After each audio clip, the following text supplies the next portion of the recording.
Come on, y'all. So I heard things got a little hectic last night. Sully, want to give me a rundown of what went on last night? John Brown, Persia, got into a little thing, whatever. And I heard you held it down last night. I heard you really held it down last night. Yeah, baby. Well, you know what? Because you're a team captain, I got some heavy bling I need you to rock. Come in. Come over here. Now, you gotta rock this all day. All right. Rep this to the fullest. All right. Okay, cool.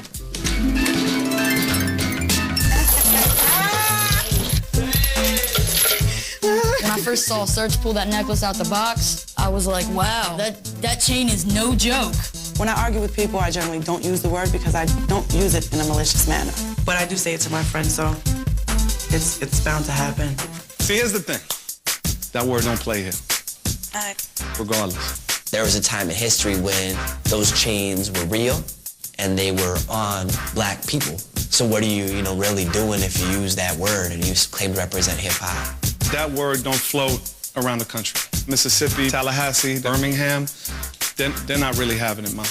Because at the end of the day, it's not about black and white, it's about wrong and right. Black people say it amongst themselves. I mean, that's up to them. I mean, they'll get mad at each other or whoever's saying it, but they're not gonna get mad at me because it ain't coming out of my mouth. All right, it seems like you guys need to get out this house for a minute.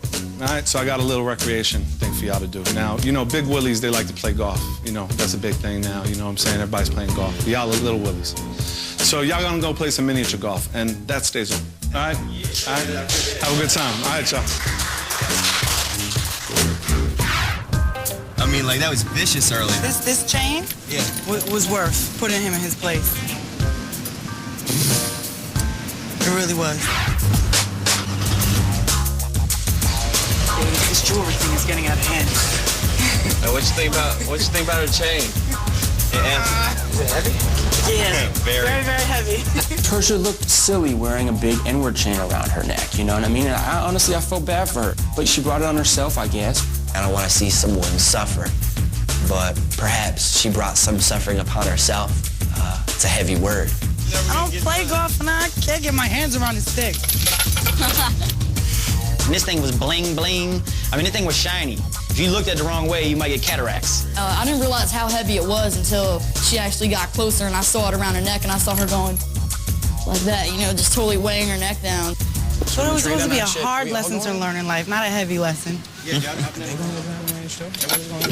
I think by Serge calling her out, I think she really realized how far she went with the N-word. I think she took one big bite of humble pie. The N-word was something I shouldn't have said. Saying it the way I said it was my embarrassment. The chain was, I guess it just got too much for me. I am quite humble today. I think she learned her lesson. I don't know if she'll be changed overnight, but a change happened. I was drunk and it was excessive. Exactly. Extremely excessive. But at least you're rethinking it. That's the whole point. Persia's punishment was pretty heavy. I mean, I was sitting right next to her after the golf course, and she was crying out of nowhere, and I thought I would never see that girl cry. I've learned a lot in life. I've been homeless. I grew up without a father, poor, living in an abandoned house, and I'm so ashamed that it took me offending somebody to learn that what I was doing was wrong. I'm embarrassed that I called him out for being an idiot, and I sounded just like an idiot. I'm so ashamed.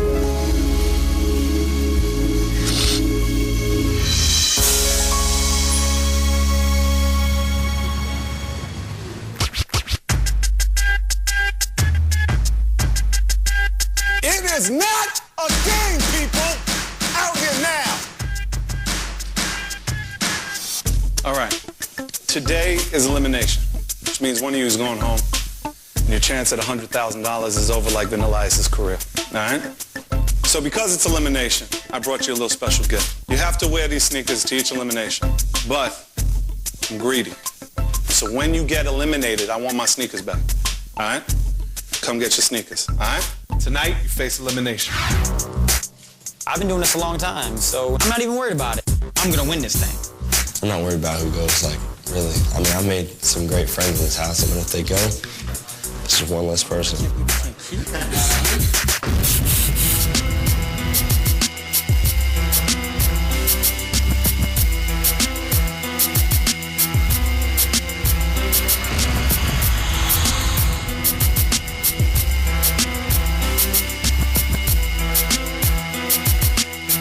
y'all to Elimination. The stoop in hip-hop represents a lot to kids around the way. Represents where they hung out and congregated. Also represents loss of innocence. And for y'all, it's going to represent a loss of $100,000 because one of you is going to leave here and not come back. All right, while you out spitting for your neighbors in the Bronx, What you didn't know is inside that envelope was this. It was a critique form that we asked all the neighbors to fill out, asking people how do they find their white rap experience. Would you buy a CD from this artist? Were they whack? Were they strong? And from that, we found a winning team. That winning team is spared from elimination. Will break bread with me right here in the barbecue grill because somebody's getting baked from the losing team, okay? And the winning team from yesterday's first challenge is the winning team from yesterday's first challenge is Team Persia. It's a great feeling, man, not to be up there in the elimination station feeling the intimidation, so. Persia, bring your team over here, have them sit and break bread and watch somebody get baked, all right? all right, this is the way elimination will work on the White Rapper Show. I'm gonna give you a topic to rhyme about, and whoever doesn't come with that fire will get sent home. All right? Since you had this experience in the Bronx, I need you to write a verse about your experience in the Bronx. Now, there's a room that none of y'all have seen yet in this house, and in this place is where you're gonna take 30 minutes and write your rhymes. And for one of you, this is the rhyme that cost you 100 G's. All right? The room that we're gonna put you in is the ice chamber. Where you better not melt under pressure. When you come back, have your rhymes ready, because one of you is going home. Y'all follow me? Pressure to be put in a new spot we didn't even know existed in our house the whole time under our noses. Then know that one of us is going home on top of that. You just gotta connect and do your thing. When I was writing, I wasn't noticing anybody, you know. I was just totally in a zone. I like being under pressure. I think it brings out the best in me. But only having a half hour to write, that was where the reality really set in for it. All right, y'all, time's up. Come on out. Cool.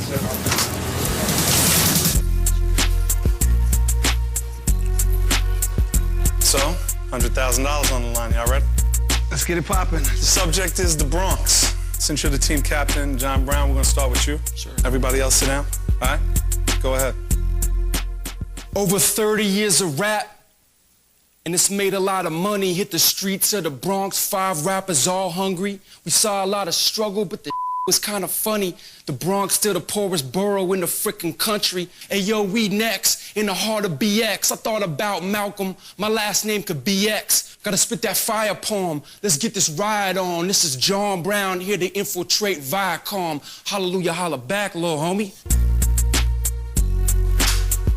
100 proof.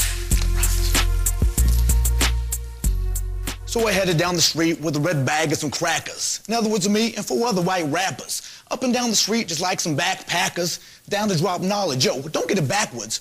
Yo, I was a beat, soft feet, fresh meat on the block. A Texas boy spitting rhymes, but still rocking the hawk. But I still put a little trill up in the Bronx that day. Walked on home to the White House, because I'm planning to stay. All right, man. Thank you, bro. Thank you. Misfit. On the block in the BX, spitting at homies. It's dumb hot as I flex, letting them know me about how I came with that unique UK flavor from London to NY with my visa waiver. I came to show you misfit persona. On looks alone, get your man a bone. On Grand Flash Stoop, Dior always holding it down. I forgot the last line. It's okay. It's all right, sit down. John Boy. You ready? Ready? I stayed gunning for that #1 position, infatuated with winning. I loved our first competition.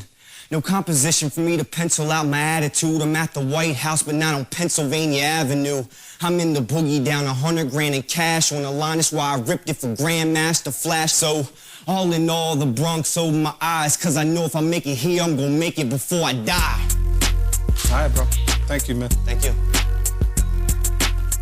Last but not